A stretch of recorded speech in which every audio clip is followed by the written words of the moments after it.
MP Marilyn Gladue. Today we're going to be talking again about the Emergency Measures Act, but we're going to be talking about Judge Mosely's decision with respect to the violations under Section 8 of the Charter. You may recall that I was one of the first MPs to come out and talk about people's bank accounts being frozen for buying a t-shirt or donating $60. And when that happened, the RCMP issued a statement that said absolutely they were not freezing bank accounts.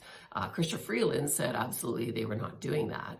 But then Mark Strahl, another Conservative MP, said yes, he was hearing that from his riding as well. And then there was a huge list of folks that had their bank accounts frozen that did ultimately come out.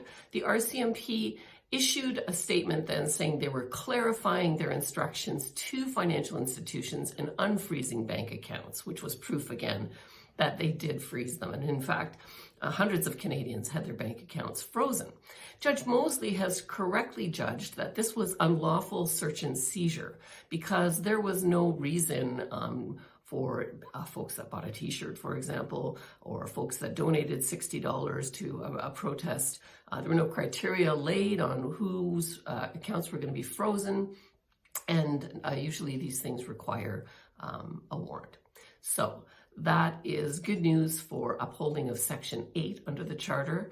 The government doesn't have the right to freeze your bank account. And we know that for all of those who suffered that impact, that's a big deal financially in terms of your ability to have your financial credit impacted, in terms of your ability to get a mortgage in the future. So damage was done there, and I would expect to see further lawsuits come forward as people try to claim damages for that. Thank you.